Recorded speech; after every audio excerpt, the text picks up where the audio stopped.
Hey, Friendo, Steve here. And Larson. And welcome back to Going In Raw, the only pro wrestling podcast you need to be listening to right here at youtube.com/Steve and Larson. An eventful Monday Night Raw last night, Larson, because evidently, according to Fightful Select, now confirmed by, WWE. Yeah. Sasha Banks and Naomi, the current WWE Women's Tag Team Champions, legitimately walked out of the show after having a disagreement over the creative of the six-pack challenge that was supposed to main event last night. Yes. Larson, what the heck happened? So, yeah, you set up pretty well there. So they advertised shortly before Raw, we were going to get the six-pack challenge between Becky Lynch, Asuka, Doudrop, Nikki ASH, Naomi, and Sasha Banks. The winner would get a Raw Women's title opportunity against Bianca Belair at Hell in a Cell. About halfway through last night's show, Fightful Select reported the main event had to be changed because Sasha and Naomi had walked out due to issues they had with creative. Fightful reported that Sasha had a meeting with Vince McMahon to discuss her issues with creative, and Vince was apparently unwilling to change his mind. And then they walked out. Later, Fightful issued an update which stated that Naomi was slated to pin Nikki ASH to win the bout and face Bianca Belair at Hell in a Cell. However, sources told Fightful that Sasha and Naomi were trying to pitch a program with Nikki and Doudrop for the women's tag titles for them to have a match at Hell in a Cell. That was turned down, and that Sasha and Naomi's frustrations were due to, quote, the direction of their tag team and the division as a whole. Today, Tuesday, PW Insider provided some additional details, stating that not only was Naomi booked to face Belair at Hell in a Cell, but there were some who believed that Sasha would also be booked in a feud with Ronda Rousey heading into that pay-per-view, and that both Sasha and Naomi, your tag champions, were slated to lose those matches. At one point, there was a pitch made that would have seen Sasha and Naomi compete in a tag match rather than the six-pack challenge main event, with a post-match attack that would set up their next feud, presumably with Nikki and Doudrop. But shortly before Raw went live, Molly Holly informed Sasha and Naomi that the six-pack challenge would proceed, and shortly thereafter, Sasha and Naomi went to John Laurinaitis' office, told him they were leaving, and left the women's tag titles. PW Insider reports that Sasha and Naomi's issues were with, quote, how the duo would have been portrayed over the next several weeks, especially after they had put so much time into building their team once Vince McMahon issued an edict that they would be teaming and winning the women's tag team titles at WrestleMania 38. That after diving into building that team, they were going to wrestle each other and go off to put over other talents, leaving them exactly where, which apparently was the crux of the issue. The WWE plan looks to have been that the WWE Women's Tag Team Championships would have been downplayed until their next program after Hell in a Cell concluded.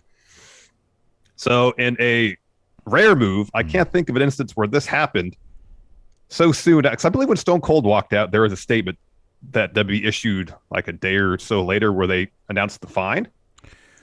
But I can't remember an instance where something happened backstage and WWE released a statement basically right away. Well, yeah, the statement, I don't recall the statement in terms of Stone Cold. I do remember that episode was spent blasting him.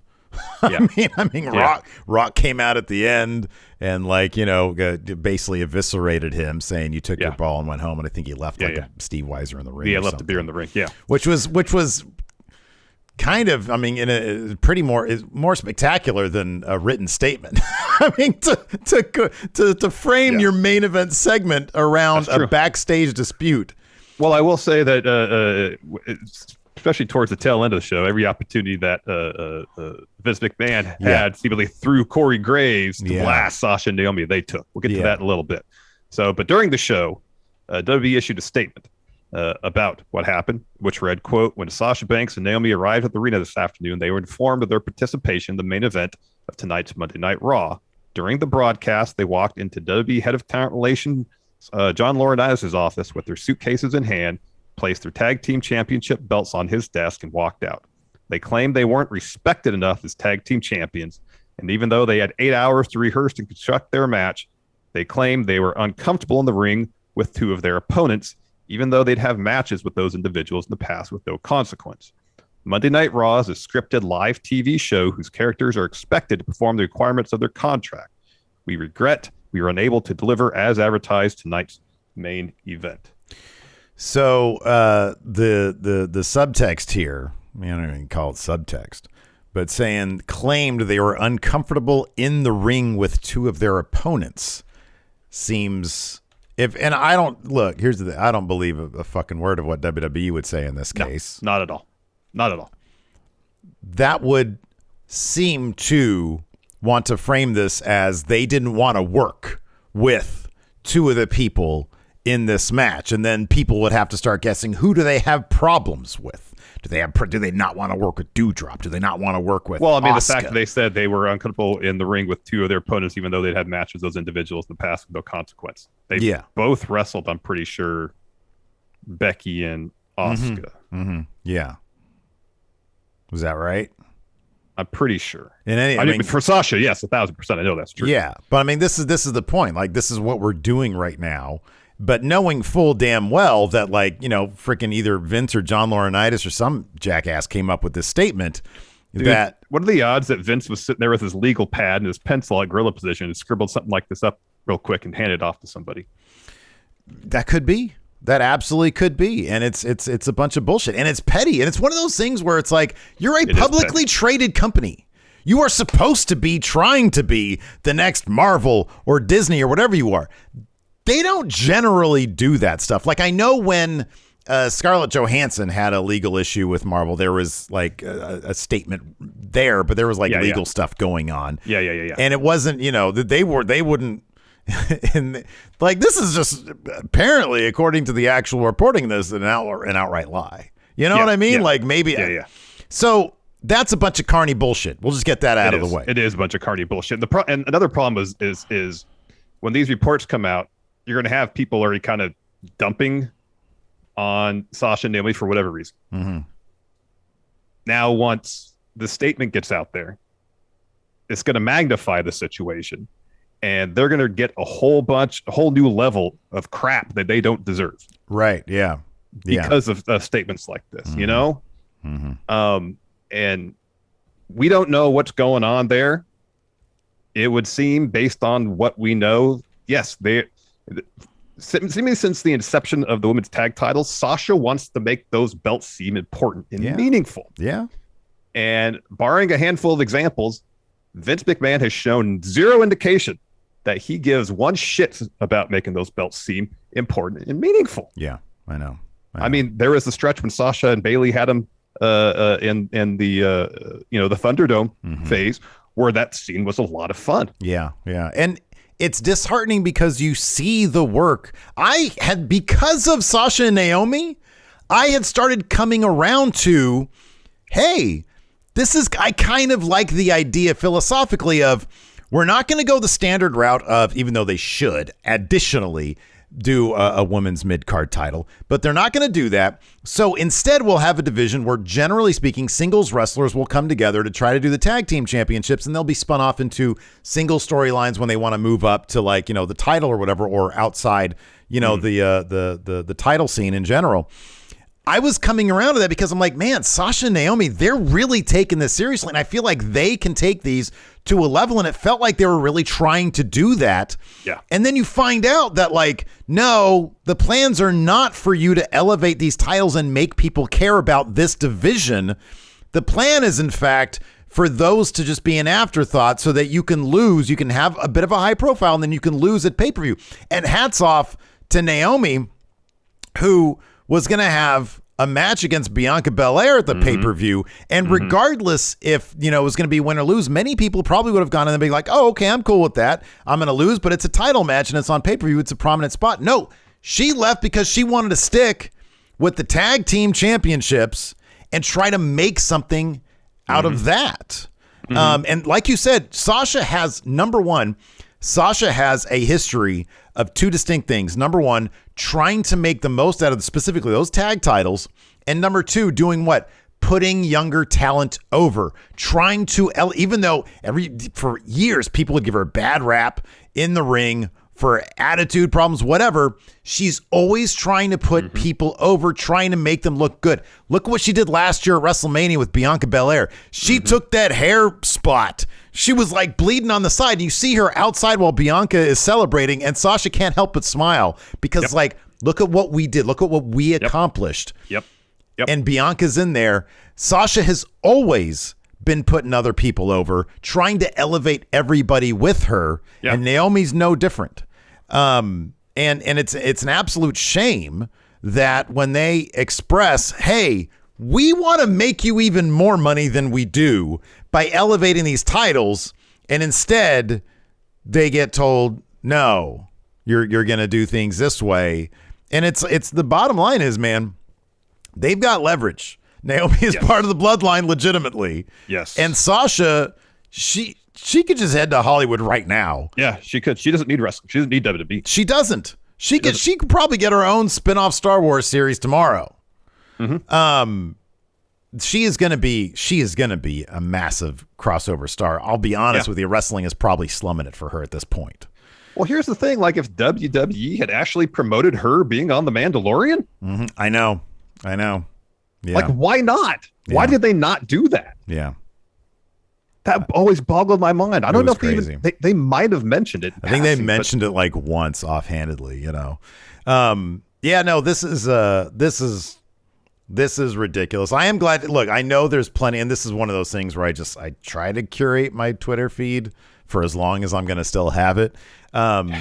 Obviously, in the internet wrestling community, there's going to be a lot of bad takes about this stuff. Yes. Much of it, unfortunately, stems from two things. They're women and they're black. And there's plenty of racism to go around. And, you know, people have rightfully been making the point, well, I don't remember a statement like this for A, B, C, D, other wrestlers who are all white, who are all men.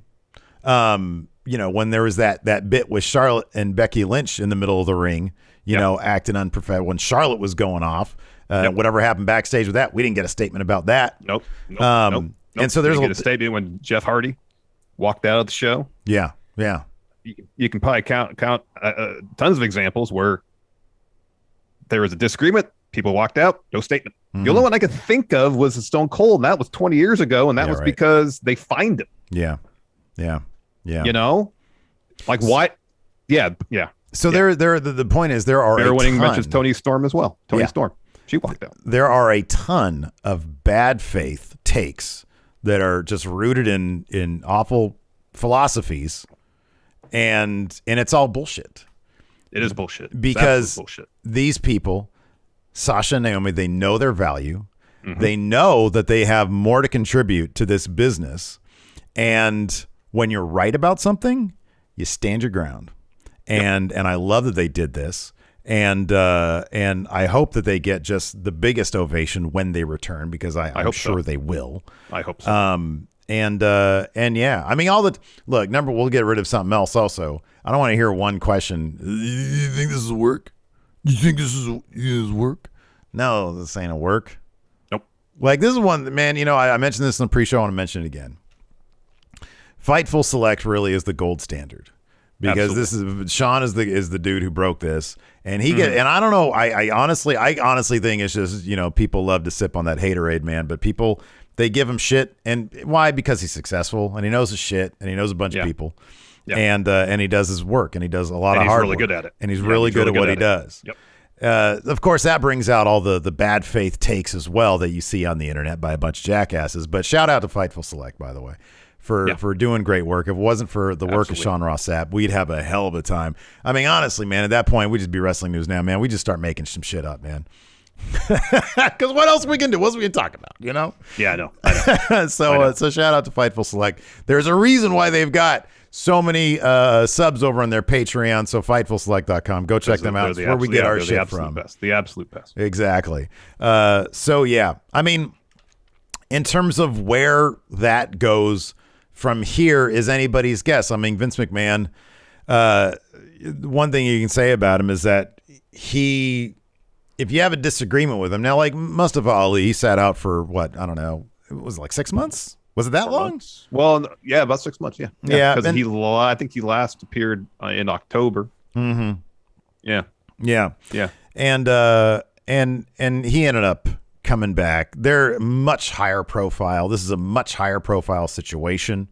And on top of that, like we said, the guy with the most stroke in the company, Roman Reigns, is literally related by marriage to Naomi. So so I anticipate this situation. I mean, this, and even Sasha, there was a period of time before where she walked away, and then they ended up bringing her back because they know that she's a draw and she makes money for the company. She does. And hopefully this will get settled sooner than later. I love seeing them on my TV. They are terrifically creative wrestlers. Like I said before, they have done wonders for elevating this division, even under the restrictions, I should say, under the restrictions that they have in WWE, where they do want to treat this division like an afterthought. It seemed like they wanted to treat it more, and I was buying into it, man. 1,000%. Yeah, it'd be just nice if the higher ups at WWE bought into it as well. Agreed, 1,000%, and 1,000% stand by Sasha and Naomi for doing this. If you're not happy, regardless of what you're getting paid, if you go to work every day and not finding meaning in your work, or feel like there's not meaning in your work, and you feel like you're valued, money doesn't matter. Yeah. Yep. Absolutely. Because you could be getting paid a fortune. If you're miserable going to work, you're going to be miserable still. Yeah, exactly. And it's especially when wrestlers are out there putting their bodies on the line, sacrificing time, a lot of time, to be on the road, to be away from their families. And you have to go through that and walk into work and dread it. That's a miserable way to live. It is. And so if that's what they're feeling, and they felt like the best thing for them was to get themselves out of the situation, more power to them. Yeah. And I couldn't imagine at that level, when they have so much scrutiny, such a big spotlight, being on them, not just as women, as black women, and the kind of vile shit that you see on social media. And to be able to perform at that level and to still strive to elevate what is in essence a pretty silly form of entertainment, and they just want to make it better. And that love for pro wrestling, exactly, and that love for giving the fans something much better than they're being given, is admirable. And my hat goes off to them. Definitely. Yeah, hopefully this gets resolved and they're able to do what they want with that women's tag division.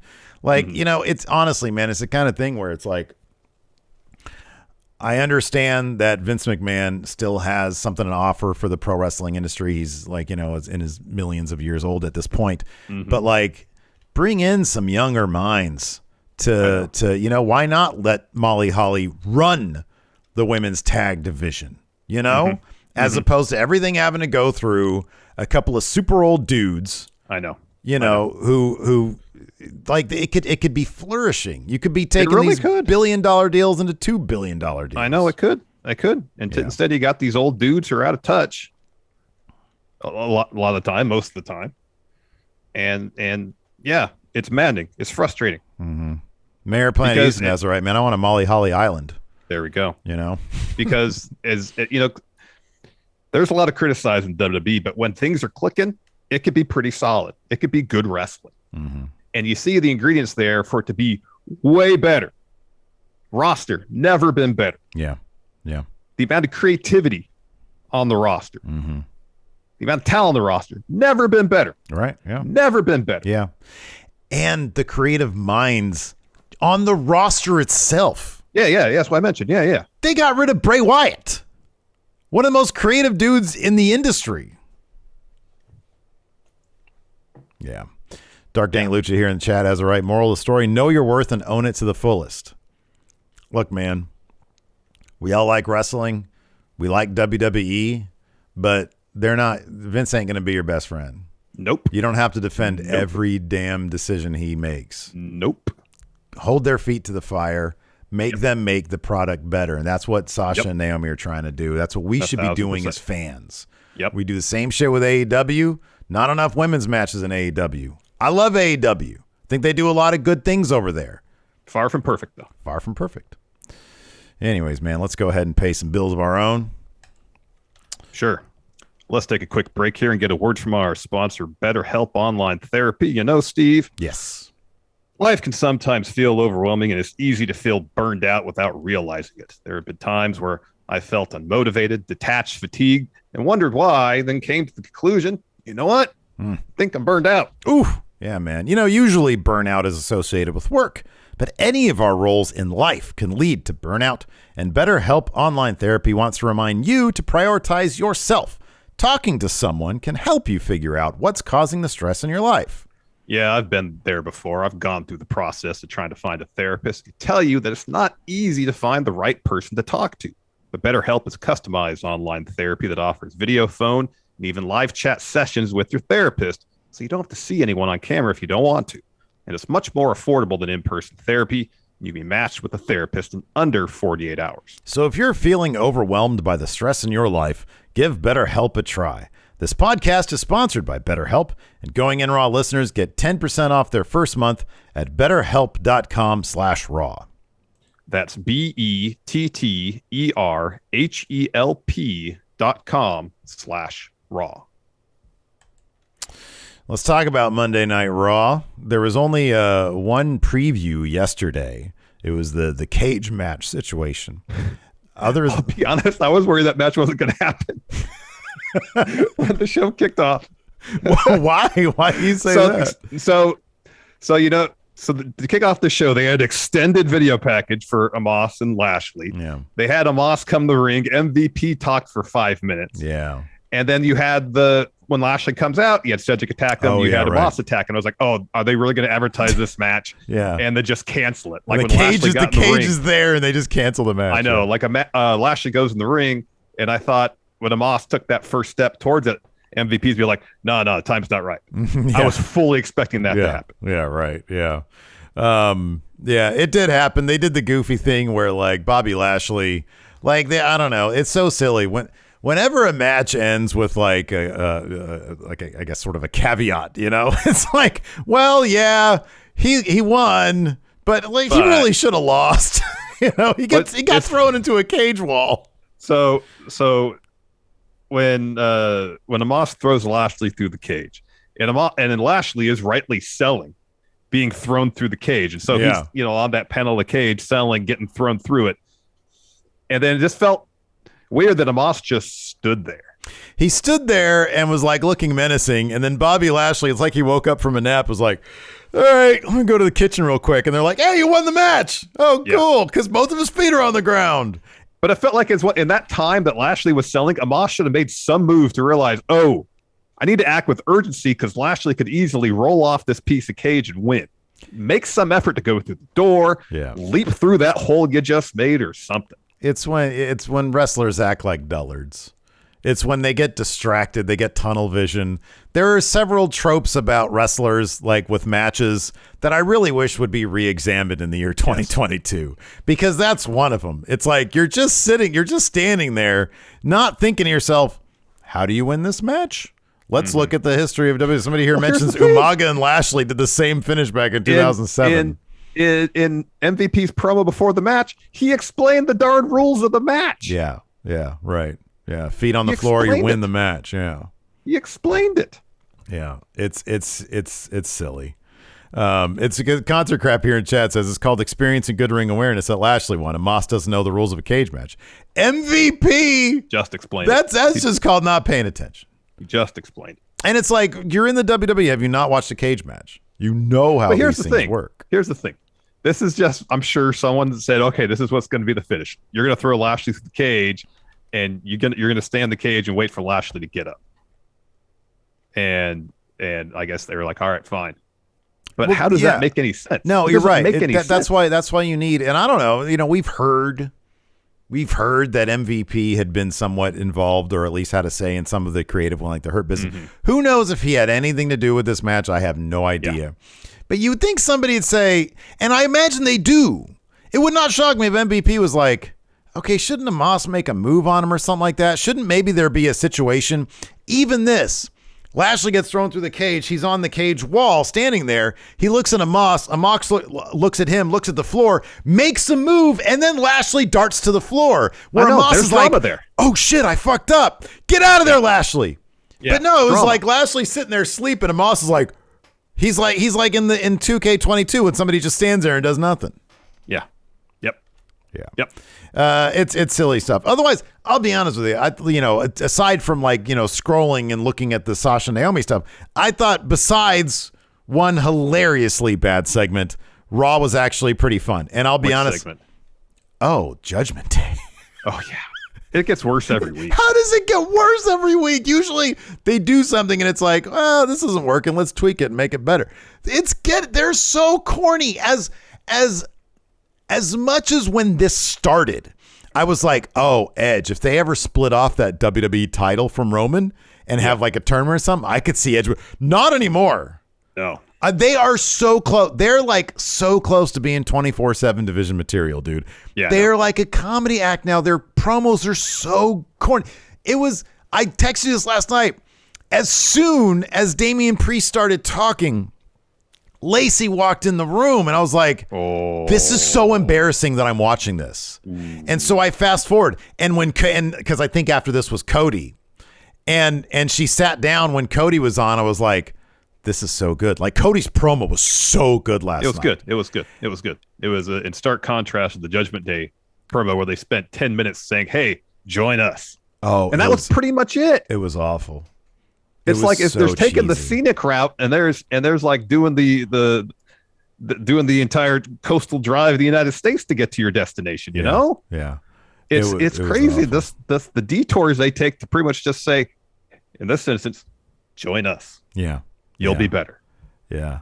It was it was really bad.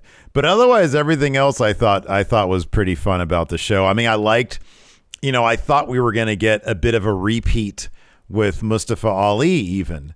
And instead, finally, Veer Mahan, after, destroying jobbers, he's the latest monster now. They're upping the stakes with Ali. And that's all I ask, really, is that you keep on sort of increasing the stakes and what's going on. You add new layers to it. I was cracking up when Theory took that selfie at the end and Miz was like, hey, what about me? And he was like, get in here. And freaking Veer's still and Veer's not looking at the camera. He's just looking straight ahead because he's like this mindless monster. I even like that stuff. I thought Raw, once again, I thought it was pretty solid. I thought maybe there was a little bit of the copy and paste with Riddle and Jimmy Uso fighting that they didn't really add a whole lot there, perhaps.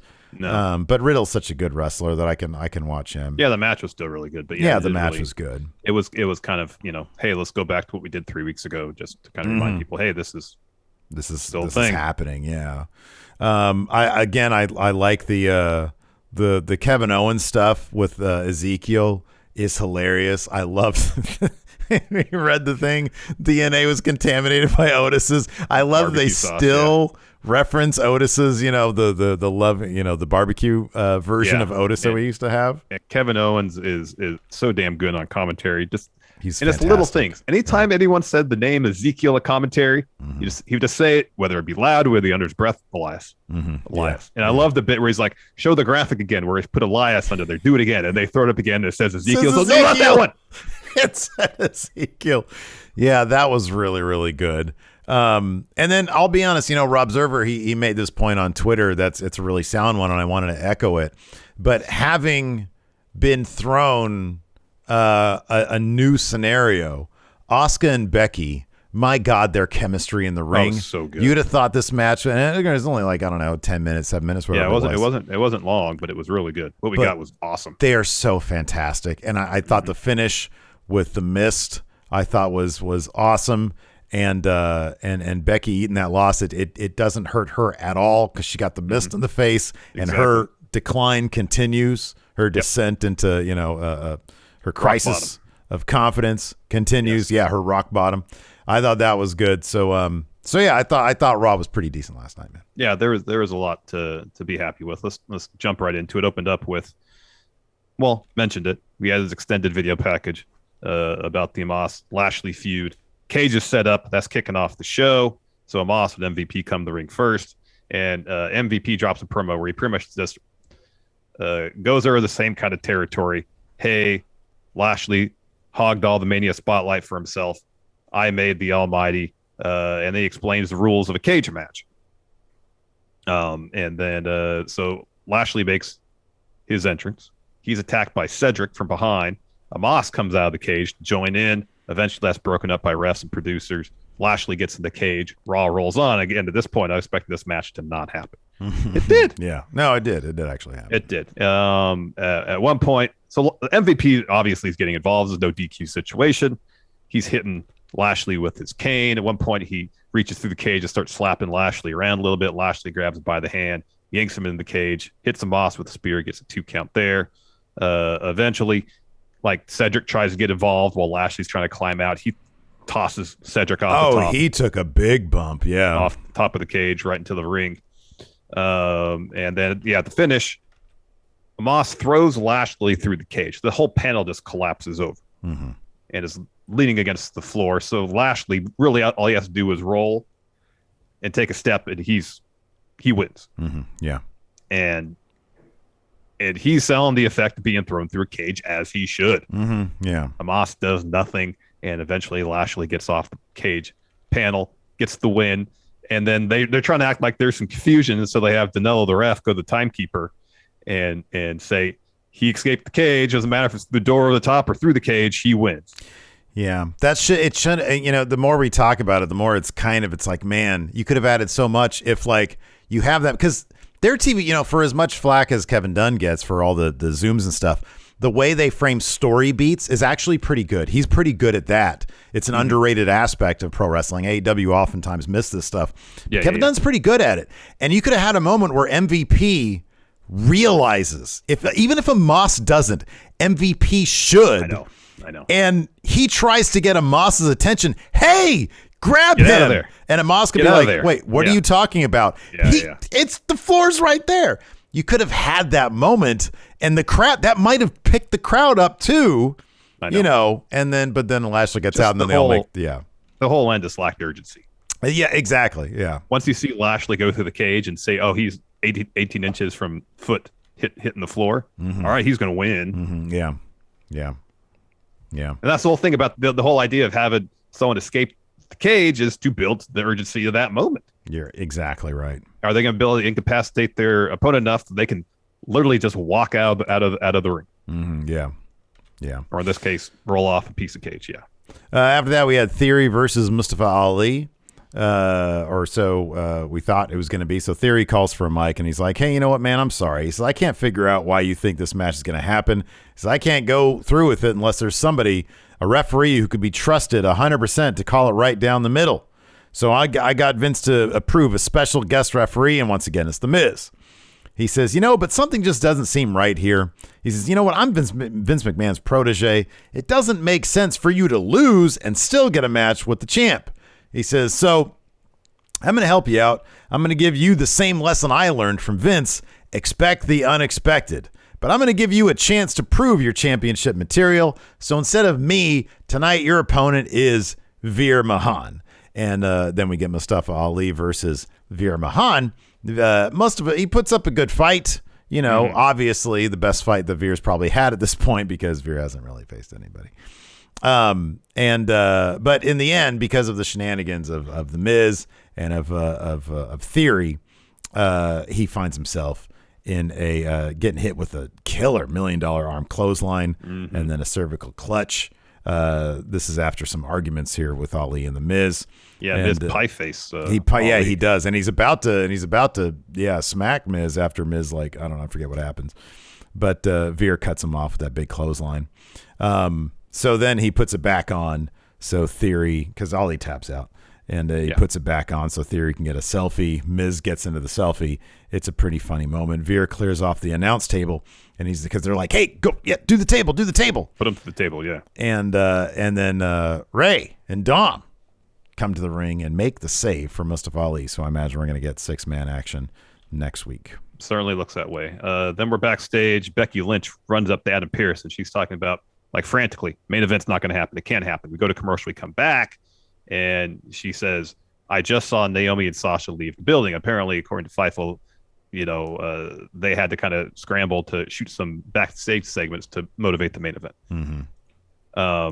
And so she says, 6-pack challenge shouldn't happen. And since I never got my rematch for the title, I should be named number 1 contender, and I'll just take the night off. Adam Pearce says, no, we need a main event. So now it's going to be you versus Asuka. Winner faces Bianca. Yup. Yeah. It was.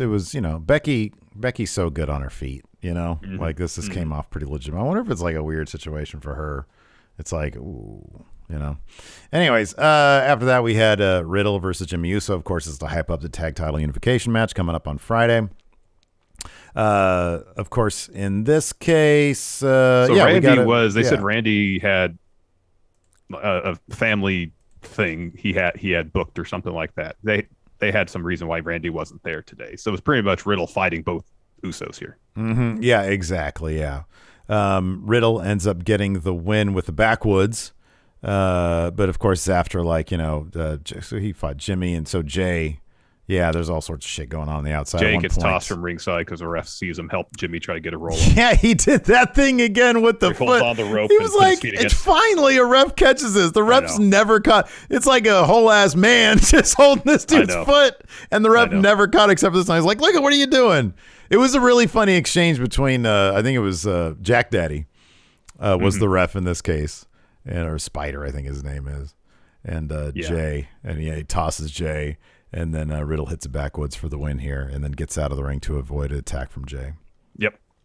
Then we got a Liv Morgan interview. She says, whether Rhea joins a motorcycle gang or a rugby team or Judgment Day, she's not getting away with this, no matter what the odds are. I'm never going to give up the fight. And she is interrupted by Los Lotharios. They say, "Oh, we're here to comfort you. It always cheers someone up, kiss can." And she's like, "No." I think Angel was doing most of the talking here. Umberto just chimed in with, "We are gentlemen." Yeah.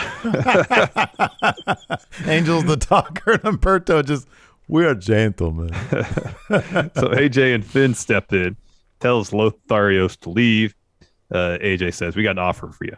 You got beef with Rhea. We got beef with Damian Priest and Edge. Why not join forces, watch each other's backs?" And then Finn says, "Yes, the three of us need to work together." Invites her to join them ringside tonight for their match against Los Lotharios. And Liv just goes, "I'll think about it."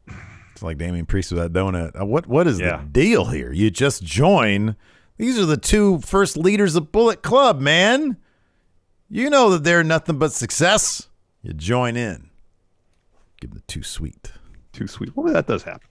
But first, we get a Judgment Day promo. Buddy, you got it. Let's keep this to like 3 sentences. I think I did. This is them trying to recruit people, namely AJ, Finn, and Liv Morgan. Yeah, right. That was basically the crux of what Edge was saying here. Good hey, Lord. Join our movement. Judgment Day equals power. You stop worrying about what the fans think and reach your potential. Join us at the top of the mountain. It's a beautiful place to be. This is a good point. White Brownie says Liv is probably thinking, "You guys took your sweet ass time getting to the ring last week." That's a fair point. That is a fair point. She's like, well, maybe if she's part of the faction, she gives it the too sweet, they will be quicker. They're like, yeah, we don't know about her. Maybe. After that, we had Finn Balor, AJ Styles versus Lotharios. I am a gentleman. So Liv did join Finn and AJ at ringside. Of course, is a good match here for former Bullet Club leaders. They got the win here. AJ took out one of the Humberto's Garza with a phenomenal forearm. It was Angel Garza. Finn hit the Carrillo version, the Carrillo variant of the Humberto's Garza with the coup de grace to actually get the win. And then afterwards, they meet in the ring in the middle of it, throw up the too sweet, and the Liv comes over and they're like, "Come on, give me the too sweet." And then she throws up the too sweet. Get this faction a name and some shirts, man. Something cool. Not like the OC. That was a terrible name. Yeah. Something cool. Yeah, something cool. Doesn't have to have club in it. No, although they seem intent on doing, because before the OC, it was just the club. Remember that? When it was AJ. Yeah, it was terrible. Brothers. Don't worry about club. Didn't WWE, don't they have the trademark on Too Sweet? I don't know if anybody has a trademark on Too Sweet, but they did send what the Young Bucks, right? Assist, yeah. But I don't know if they have a trademark on it. Why don't they do that? Just call them Too Sweet. That'd be kind of cool. Who are you guys? We're Too Sweet. No, he'd have to say it, like we're just too sweet. I can't do Finn with a high voice. I can barely do Finn. Here we go. We got Kevin Owens backstage. Oh, this is great. This was hilarious. I could watch these guys all day long. They're I can hilarious. watch Kevin Otis do like anything. I know. All day long. I know. It'll be hilarious. And Gable and Otis, they're fucking hilarious. They're funny in their own right, yes. So Gable and Otis step up, and they've got Ezekiel's DNA results. Kevin Owens super happy about this. He's like, he's like, we took Zeke's DNA. He says, I found a piece of Elias's hair on one of his guitars from back in the day. He says, so Kevin Owens opens the envelope. He's like, okay, come on, let's see it. He's so impatient. He says, it says here the DNA sample is contaminated by barbecue sauce. And they both look at Otis, and Otis says, oh, Elias must have eaten pulled pork and ribs before the show last week. He was like on the verge of being old school Otis, but he's still using his real voice. So Kevin Owens says, I remember you last week. You were eating ribs the entire time, all day long. And Kevin Owens says, yeah, that's right. He says, maybe we should give you a lie detector test. And then Gable steps in. He says, look, listen, shoosh. The chain of custody got broken somewhere along the way. He says, look, maybe we can run ancestry tests. And Kevin Owens says, no more tests. They never work. You're supposed to be the smartest man on earth. And Elias is making you look like an idiot. And Gable says, shoosh. He says, I'm going to expose Zeke for the fraud he is, but maybe tonight when I wrestle him, I'm going to beat it out of him first. Kevin Owens like, yeah, that's a good idea. Yeah. So, that was funny shit, man. It was funny. It was good stuff. Then we got Alexa Bliss versus Sonya Deville. Alexa Bliss got new music.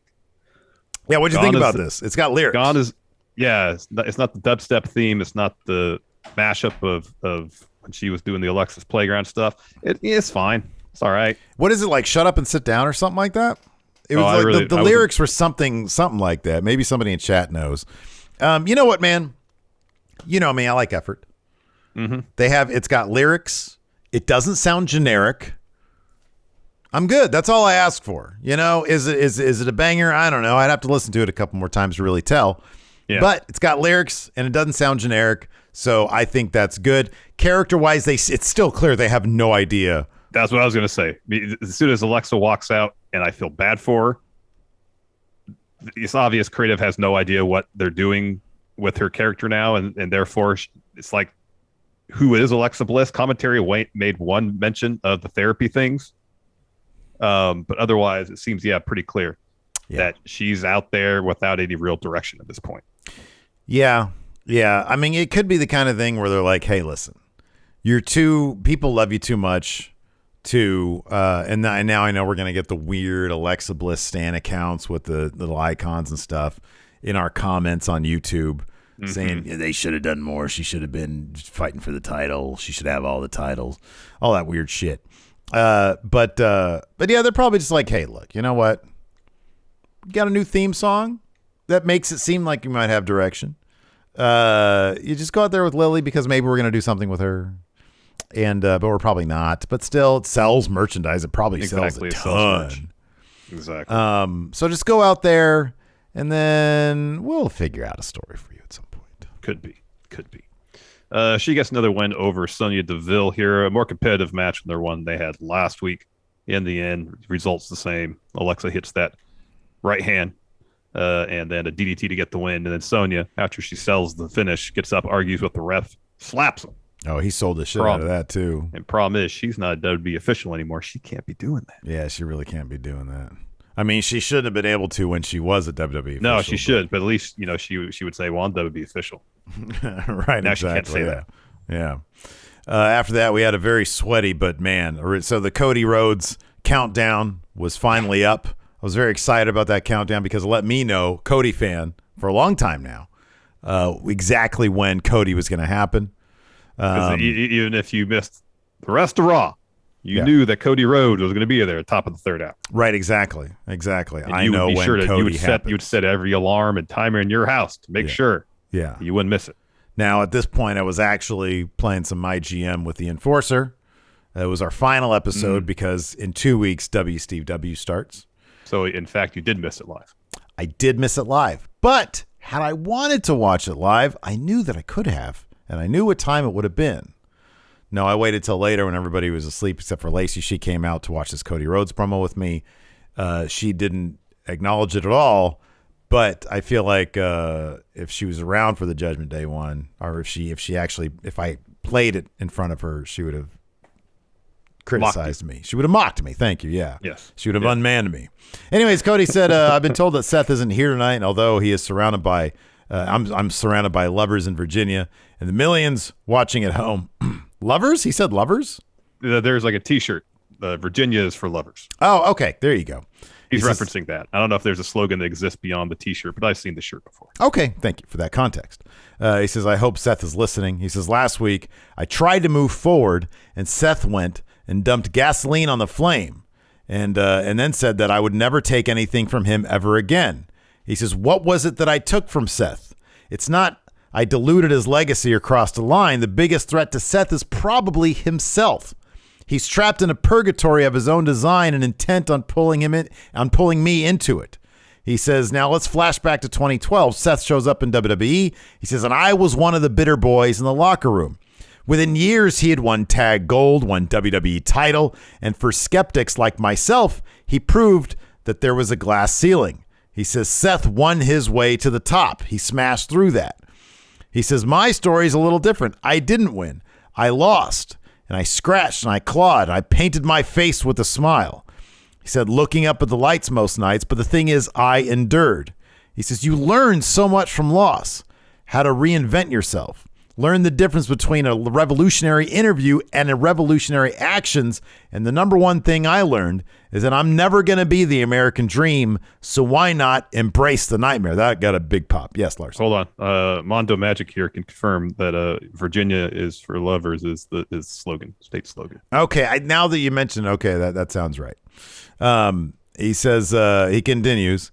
He says, you could say that I lost my way to the top, but what it comes down to is, does Seth's embarrassment over losing 2 matches outweigh my quest of vindication, my second chance? So you don't take it for granted. If Seth is intent on taking my second chance, Seth's going to have to kill me, and I'm going to give him the chance. I want to run it back. I want to play for keeps. Rhodes versus Rollins, part 3 inside hell in a cell. The crowd goes crazy for that shit. They don't have to pump in any crowd noise for Cody, man. Crowd loves Cody. Crowd does love Cody. So Seth shows up with the Tron. He's got a great Vault blazer. Oh, yeah. Like a fishnet shirt. It's an amazing outfit. Amazing. And he's laughing as usual. Says, oh, Cody, you tried to steal my spotlight at WrestleMania. That wasn't enough. You tried cheating. You cheated to win at Backlash. That wasn't enough. Now you're begging me for one more go around, this time in Hell in a Cell. You must be stupider than you look, because anyone who ever stepped foot in the cell with me has been changed forever. But you already know my answer. I'm going to exploit your insecurities and expose you for the fraud you are. I accept. And Cody says there's nothing left to say then other than I'll see you in hell. After that, we had an awesome Asuka interview. She seems acting like she had a couple more cups of coffee than usual. She says, Becky cries like a big baby, but tonight I'm going to give her a reason to cry. She is so wonderful in these interviews, man. Oh, she is. Yeah. And after that, they were hyping up the main event, and they're showing the graphic. And then this is where Corey says that Sasha and Naomi unprofessionally left the arena. It was very stilted. It was like Sasha and Naomi summarily and unprofessionally, and you could just hear Vince. You can just hear Vince. You can basically hear Vince talking to his headset. It's like, man, I know, I get it. It's your job. But Corey Graves he's got some pull of his own. They're not going to get rid of him for saying no to one thing. You know, you could say no, man. I know it's easy for me to say that because I'm sitting here, I'm armchair quarterbacking. Yeah. But come on, man. You sound like an asshole when you say shit like that. It's somebody, where was it? Somebody else said that, did Jimmy Smith also say the same thing at some point?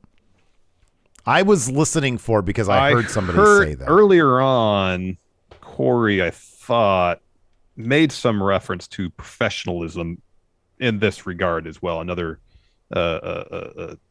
graphic hyping up the main event. Mm-hmm.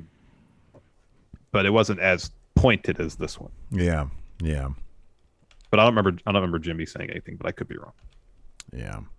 So anyways, after that we had Chad Gable versus Ezekiel. Kevin Owens, brilliant on commentary. Gosh, so good. Just great. I love Otis is there too. He's watching the match, and at one point when Gable goes up, I think he reverses something. He goes up, you just hear Kevin Owens say, Otis, you're very sweaty. Don't touch me, please. Yeah, because by early on, Otis was around ringside. And at a certain point, he's standing right behind Kevin Owens at commentary. Right, You could hear him talking to Kevin Owens through KO's mic. It was pretty funny.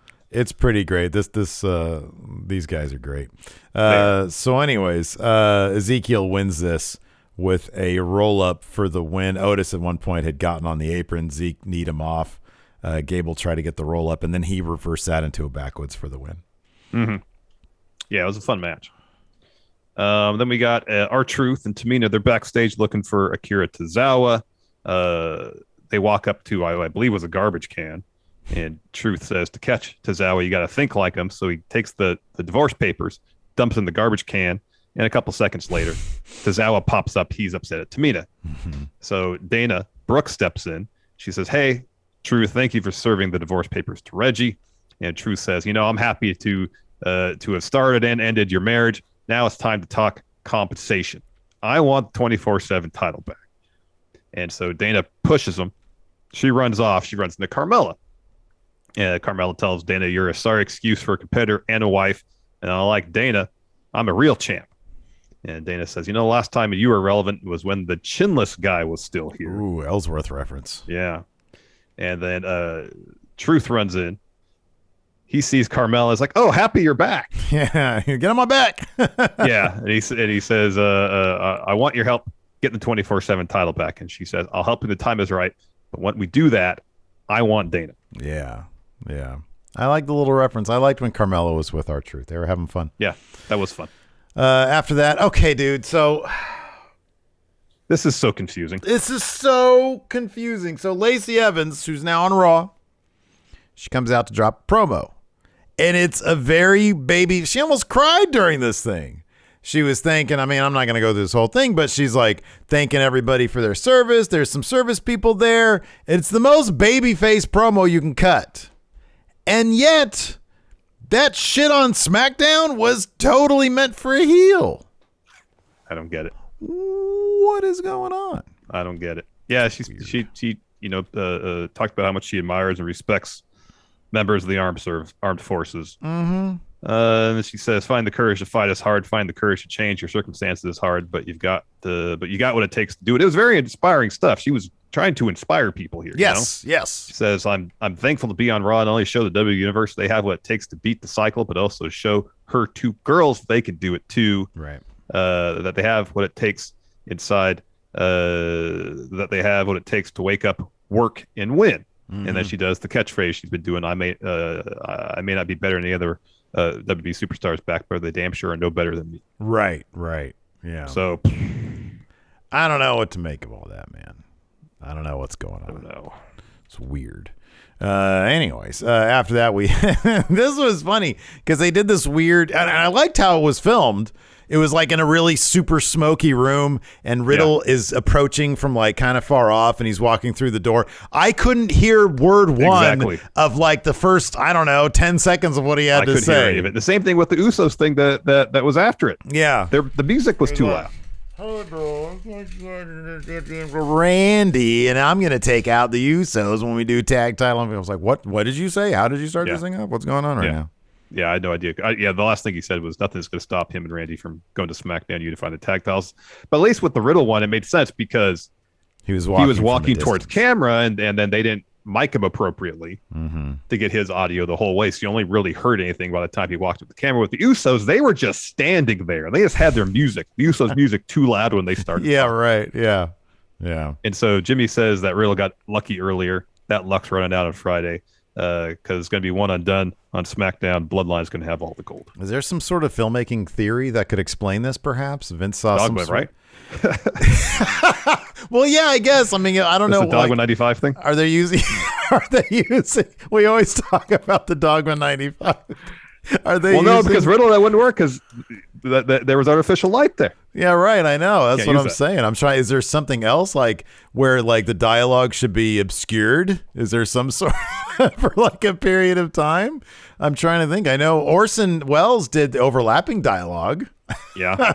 Robert Altman employed that as well. Okay. Yeah, right. Yeah. I'm sure there's movies where there's been a conversation happening I mean, Jean-Luc Godard, I believe, did that in some of those movies where there's dialogue, and instead of actually hearing the dialogue, it's blast music really loud. Yeah, okay, yeah. I'm trying to think maybe like ambient noise is overriding the dialogue if there's some filmmakers who, I don't know. Anyways, we can get our nerdy film talk another time. Maybe what WB is doing is calling attention to how fabricated and created their world is. Oh, I like that. That's good. Yeah, getting kind of meta with it. I like it. Yeah, I know there are filmmakers who have done that kind of shit. Anyways, Asuka versus Becky Lynch was our main event. Again, like we said, and Bianca was at ringside watching this. She was like, yeah, I don't know what I'm supposed to be doing out here, really, besides observing. So I'm just going to look like a star. But yeah, these two, they've got just amazing chemistry. You can tell they love being in the ring with each other. They've been doing it for years. So this is probably like an afterthought for them. But for us, we get to just watch and enjoy. Crisp. Oh, absolutely. Yeah. It was crisp wrestling. It was so good. So good. Some of those sequences were so fast. So well done. The end saw, so Becky gets the advantage. She walks over to Bianca, who's sitting ringside, and starts talking some crap. And Asuka comes from behind, hits her, and then Becky responds by slamming Asuka's head in the apron. And then she takes Asuka, throws her into Bianca. Becky then puts Asuka back in the ring, goes over to Bianca and just kind of like boots her a little bit. So Bianca gets up, gets on the apron. This distracts the ref. So Becky goes over and gets Asuka's umbrella she comes out with for her entrance. So she turns around, about to hit her with it. Asuka miss Becky, kicks her in the head to get the win. Yep. Yeah, that was a good finish, man. Yeah, it was. That was a good finish. I'm always happy to see the mist. Oh man, I love the mist. I'm sure we have plenty of questions here on the Patreon. Patreon.com/Steve and Larson. We have a variety of reward tiers there. $5 gets you the bonus episode. You want to do the bonus episode at 2:30 today? That sounds good. We can do that. Lacey and I want to go to Galleria before we get Bama. So yeah, we do that. 2:30 Pacific, 5:30 Eastern. Yeah, what are we going to talk about? Oh, I don't know. We'll figure it out. We always do. How about this? New merch for Going In Raw. We can crowdsource some new merch. We'll talk about something more substantial as well. But that's one thing I want to talk to the friendos about. Crank Zone Gaming here in the chat says, did you two walk out of Machinima like Sasha and Naomi walked out of Raw? No, we had carte blanche when it came to our creative. We got to elevate 10 for the win as we saw fit. So we had no reason to walk out of Machinima. No, but then we got laid off. They future endeavored us. We got the release after one of their quarterly calls. Yeah, their earnings calls. David Matushik says, if the barbecue sauce were part of Ezekiel's DNA, what kind of meat would he be? Wow. Yeah. Well, wasn't it revealed to be rib meat? Yeah. Rib meat. Yeah. It was in the episode. Let's see here. Oh, wow. This is an interesting question. Yeah. Cornbread Haas. Apparently, Dolly Parton communicates with Miley Cyrus via fax. If you had a fax machine in your house for the sole purpose of one specific person messaging you, who would you want that to be?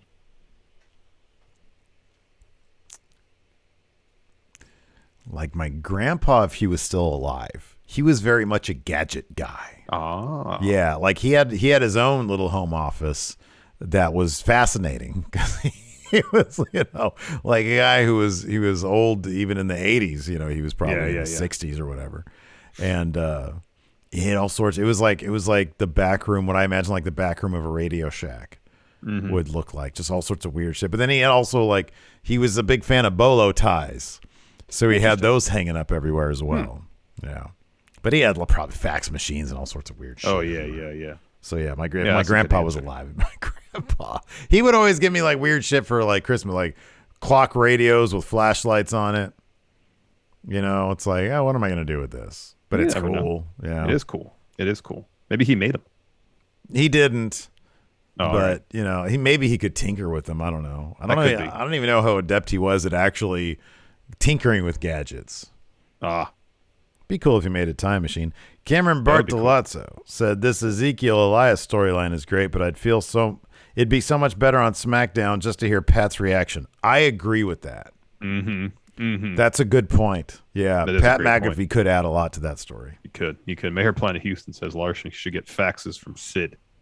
Oh, that's good. Yeah, Just fax me his softball line for the day. Oh, 2 for 5, 2 home runs, 7 RBIs. And that's it. Damn, 7 RBIs. I mean, if he gets 2 home runs.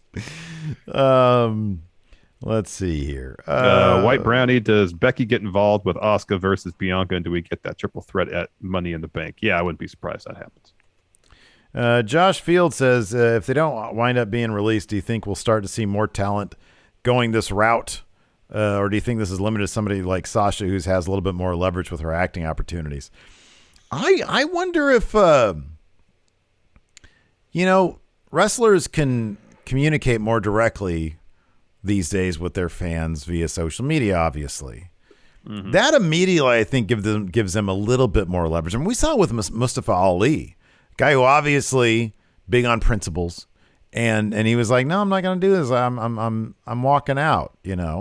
After a conversation, apparently a pretty heated one with Vince McMahon. So I don't know. I honestly, this is a good question. I don't know. It's gonna be up to the wrestlers, but I mean, I don't know. You look up and down the roster.